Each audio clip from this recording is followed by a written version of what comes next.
Hi, everyone. This is Dr. Gayle Carson. Welcome to Living Regret Free, a program that shows you how to live a better and more joyful life. As an added bonus, I invite you to listen to an introduction to my Mindset Matters program, which ties into this so well.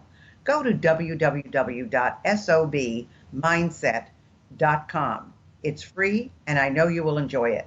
If you'd like to contact me personally, drop me a line at gaylecarson13@gmail.com or go to my website, www.spunkyoldbroad.com, and sign up for my weekly newsletter. Hi, everyone. We have a terrific guest this morning by the name of Norm La Violette. He is the co-founder and CEO of Improv Asylum. Improv, I assume IA, Innovation and Asylum Gaming and Exports. He has performed, directed, or produced more than 10,000, imagine that, improvisational, there we've got it right, comedy shows on 3 continents. He brings the experience of building companies from the ground up into multi-million dollar businesses. His new book, The Art of Making Up, How to Work Together to Become an Unstoppable Powerhouse, describes how the techniques of improv can transform teams into more powerful, creative, and healthy organizations. And so, Norm, just welcome. This is going to be really exciting and interesting and fun. Um, so, you were, however, in corporate training first. Is that right? We started. We opened the theater first, and we built the corporate training out of that. But even before then, when I got started in comedy, I worked. I like to say I had real jobs, but before I could figure out how to avoid real work. And so we started the theater, but very soon after that, we developed the corporate training arm of that company because we kind of saw a lot of similarities, which how we trained actors to be able to improvise on stage and how people do or don't build teams in the corporate world. So, but how did you make that leap? From improvisational comedy to corporate training. I mean, that isn't something most people think of. It's because I'm brilliant, Dr.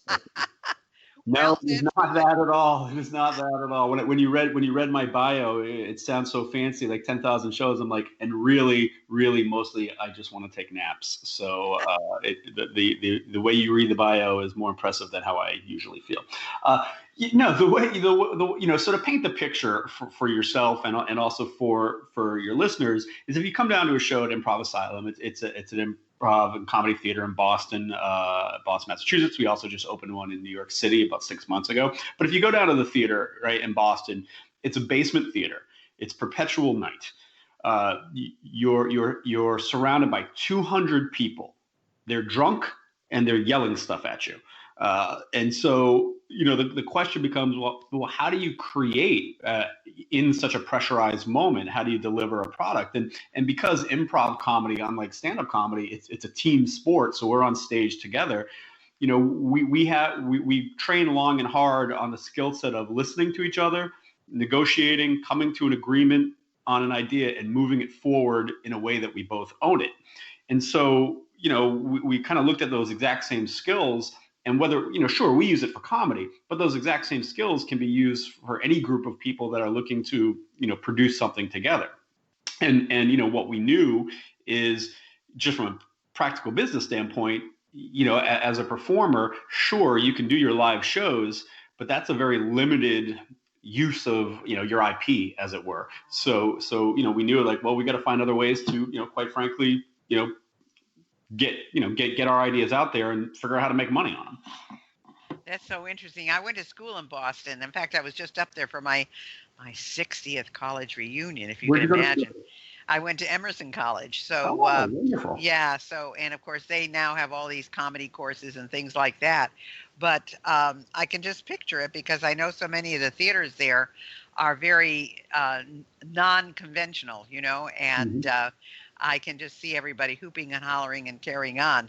So, what would you say is a misconception then about how innovation happens? I mean, everybody wants to be innovative, and everybody in corporate America talks about being innovative, but very few people are innovative, and very few companies are innovative.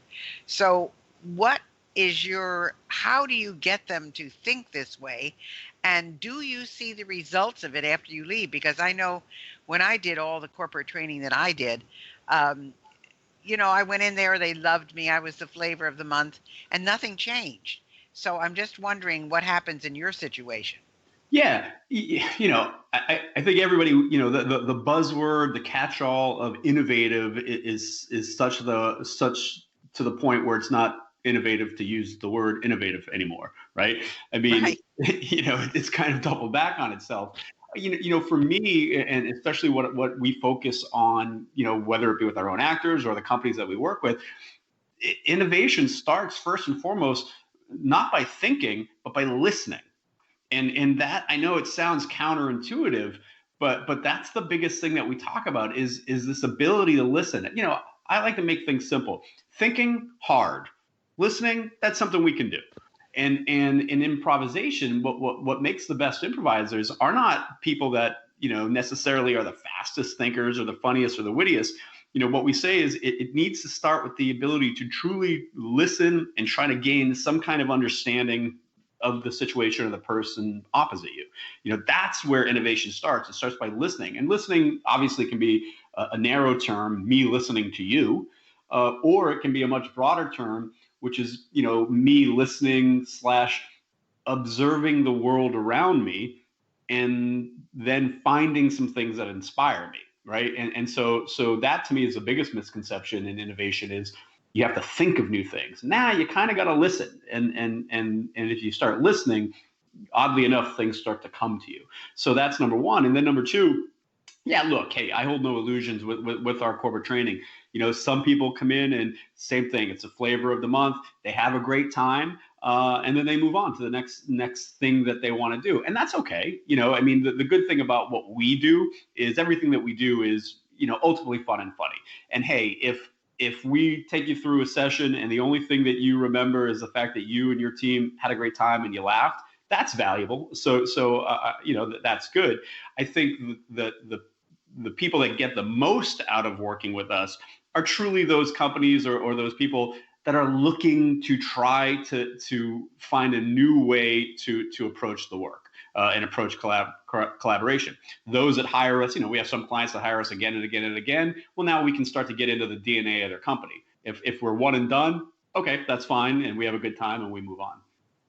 Well, it's interesting because everybody's the old saying, you've got two ears and one mouth, and everybody says listening is the most important thing you can ever do. I mean, leaders listen. And if they don't listen, they're missing out because their people or their customers or their shareholders or whoever it happens to be, they're telling them things, but some of them don't want to listen, and so they miss the whole point. So listening absolutely is so important. And if your training or your comedy or whatever it is you do with the corporations, if that can help people listen, that's a valuable tool. I mean, that's wonderful. Yeah, But it's yeah. huge. It's huge. I heard it recently said, and I love this saying. So it's not from me, but I'm gonna. There's an idea called steal like an artist. So I'm gonna steal it for myself like an artist. But it was recently said to me that some people listen and other people wait to talk. And Oh, that's so true. Yes. right? Yes. And I was like, that's so lovely. And that's true. Are we listening or are we waiting to talking? And we're all guilty of it. There are plenty of times where I'm waiting to talk, right? Where I'm like, I gotta show my genius. I gotta let you know what an expert I am. Where if I just step back and say, you know what, it doesn't really matter if you know I'm an expert or not. How about I listen and see what you want to talk about? And then you and I can have a real fun, free flowing conversation. Well, that's true, and I think sometimes when people are waiting to talk, they don't even hear what you're saying because they're waiting for their their their intermission, so to speak. But there are probably a lot of things, a lot of obstacles that get in the way of maximizing this creative potential that you're trying to deliver. And so, what are some of the things that you run into, especially in corporate America, that let's say has impaired what you've been trying to do? Well, I think there's a couple things here. On a larger humanistic level, and I think it very much covers some of the subject matter that you, doctor, really focus on, is this idea of not allowing ourselves to do more and to experience more, right? That there's that voice that's in all of our heads, from being a teenager and a kid to being wherever you're at in your life, which is that self-consciousness, that doubt that says I'm not good enough, I'm not funny enough, people are going to think I'm stupid, they're going to think I'm going to fail. And it's those voices that really stop us from trying anything that we want to do. As a comedian, you really do learn to face and overcome that, on stage. And so it's really great. And when you learn to face and overcome that, it becomes freeing, and then you can start applying that to any part of your life. If I decide for whatever reason that all of a sudden I'm like, you know what, I am super interested in ballroom dancing, I'm going to go take a class, and I'm not going to give a damn of what everybody else thinks about me. And that sounds so simple, but I think we all know that it's that fear of looking stupid that holds us back from really experiencing things. So I think that's on a humanistic level. On a corporate level, I get it. People see like, well, oh, how is improv? Well, we're just going to make things up and act stupid. I'm like, oh, absolutely not. I like to tell my corporate clients, we're not going to jump around acting like idiots, because you're not qualified yet to jump around and act like an idiot. Well, and I was just going to ask you, what's the difference in how you approach this with your nightclub act Mm-hmm. versus what you do in corporate America? Are the principles still the same, but how you approach it is different? Yeah, I think that's a good way to put it. I think the principles are the same, but how we approach it is different, and what our end outcome is very different, right? So if we're doing it on stage, our desired end outcome is to make the audience laugh, is to make comedy. That's our product. Within the corporate world, that is not our end product. I'm not teaching comedy to the corporate world. Our end product is for them to gain a better understanding of how high functioning teams communicate and create ideas together. And that's what we're working on. So when people hear improv, they think they're going to be doing like wacky skits, and they're not. What they're doing is we're showing them the actual mechanics of how we train actors to communicate, listen, and move ideas forward. So I always like to break it down into like sports. I love sports. So sports metaphors. If you were to say, well, I want to learn how to play basketball, we wouldn't just hand you a basketball, put 10 people out on the court, and say, go play. First, you would learn how to catch the ball, then how to shoot the ball, then how to dribble the ball, and then how to pass, and who to pass, and when to pass, and why. And you'd work on all those mechanics. So maybe eventually one day you could play a game. And it's the same thing with improvisational techniques. I'm not teaching you how to do a nightclub act, as you say. I'm teaching you the skill sets that we use, and then we break it down and we discuss, with whatever company I'm working with, how that applies to your team or your culture. So has this been a difficult sell?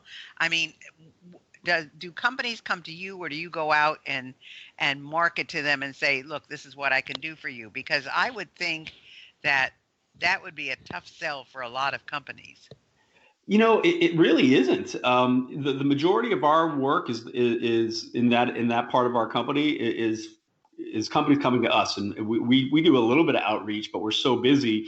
No, it's pretty much them finding us, because in today's workplace, by and large, it's a collaborative workplace now. And the industries are shifting from top-down command and control type leadership. It's the younger generations are expecting to collaborate, and so if that's the case, well, what skills do you have at your disposal to collaborate?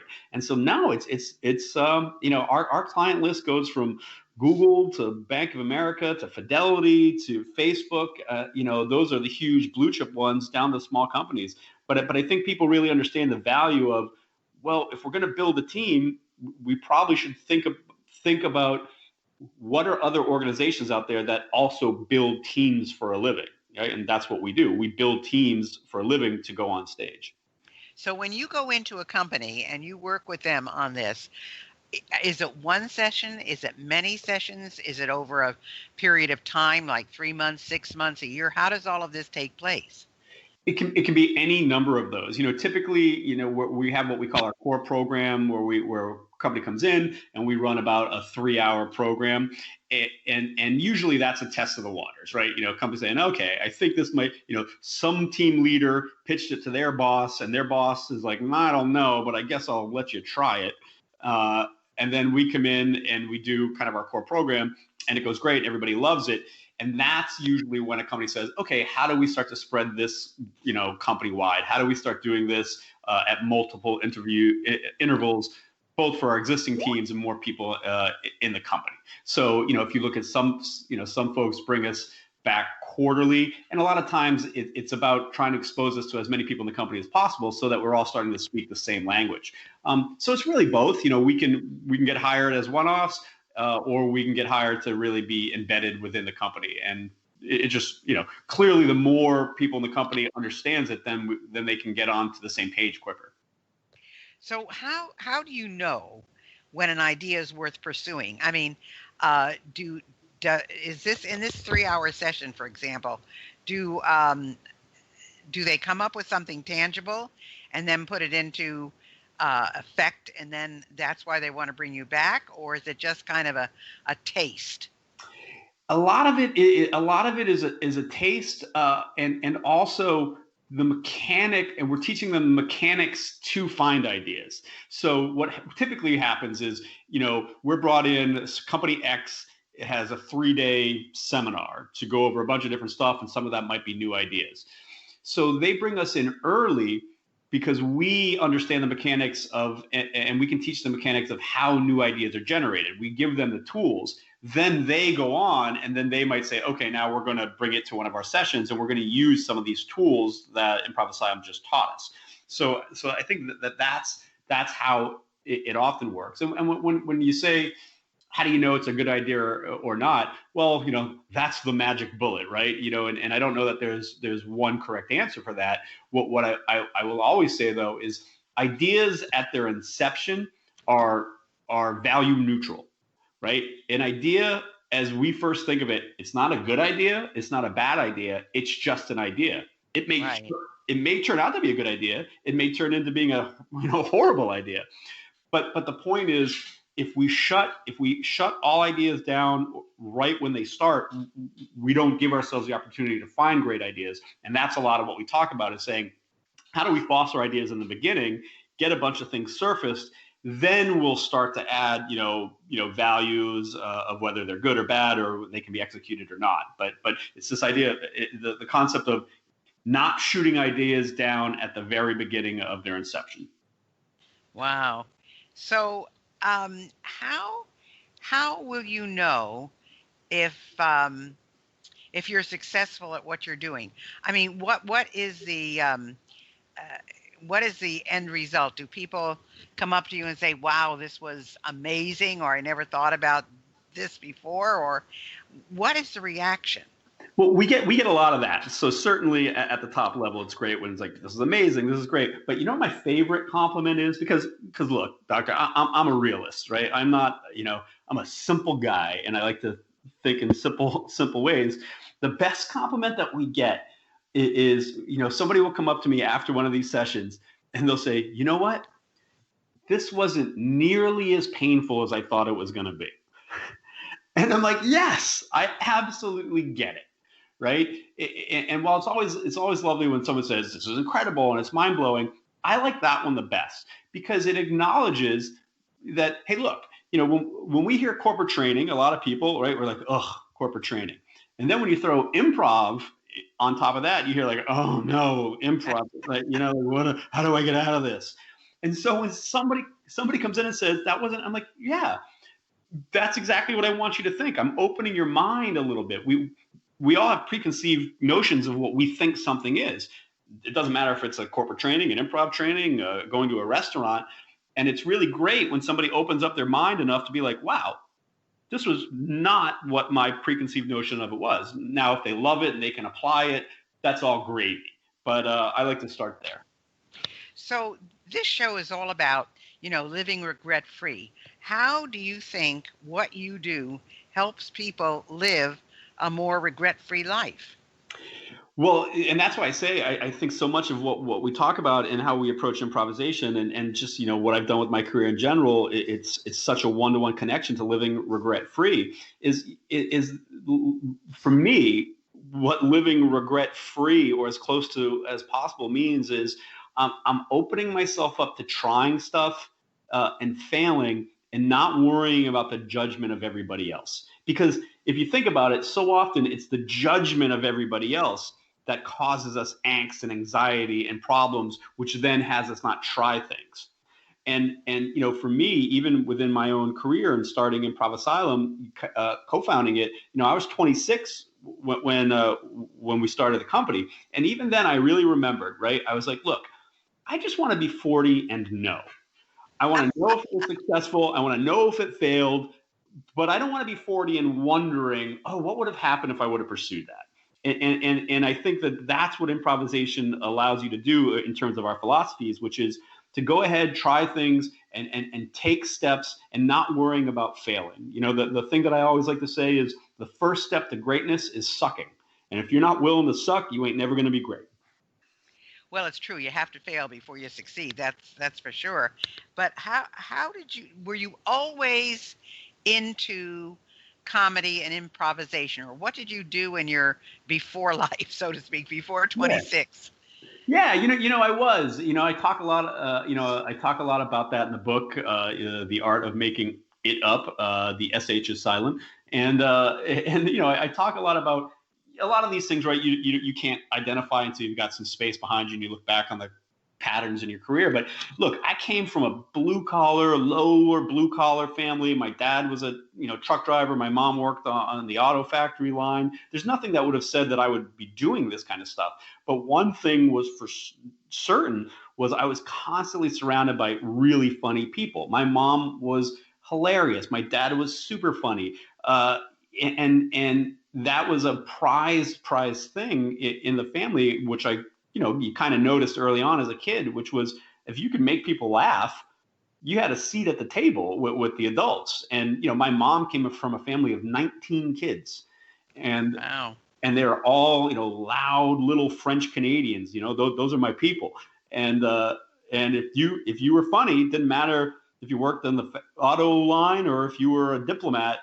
Everybody was treated the same, and it was and I think that really when you look back on it, it really impacted me. I'm saying like, well, great, there's a lot of value in that. So as a kid, I think I was always pretty funny. I was that quintessential kid where I was funny and somewhat charismatic and not dumb by any means, but also not overly engaged academically. And at some point, I was funny in class, but eventually the teachers would they'd have to kick me out because they got a job to do. Yeah, exactly. Right? And at the time I didn't know that what I was doing was I was improvising and stuff like that. So that's where I got started. And then as I got older and I went to college, and I played football. I did all those things. I wasn't a theater kid. But then in college, I started to really kind of recognize that the way I was being identified as someone who was funny, that was kind of out of the ordinary. Like people were like, "You got to meet this guy. He's really funny." And I'm like, "Why is everybody introducing me like that? I just do what I do." And that's when I think I started getting the inkling on that. So then I ended up starting my own on-campus late night TV show. It was terrible. Called Beyond the Norm, but it was also a blast to do. And that's when I really started to think like, well, maybe there's something I can do with this stuff. Well, Norm, we have only a couple minutes left, and is there anything we haven't talked about that you'd like our audience to know, or why don't you tell them how they can reach you? That's number one. I don't know if there's anything that you want to gift them with, but if you do, that's okay too. And just tell them how to reach you and how to find you, and I think that'll be helpful. Yeah, I'm easy to find, even though I don't have a desk or a phone at my offices. You can find me at Facebook, Norm La Violette on Facebook, on Instagram, Twitter, that kind of stuff. I love it when people reach out, LinkedIn even. So Norm La Violette, always happy to do that. The thing that I would love, we talked about a little bit, but I would just really love to leave you with is the message that you have is living life with no regrets. And what regret isn't failing. Regret for me is not trying. That's regret.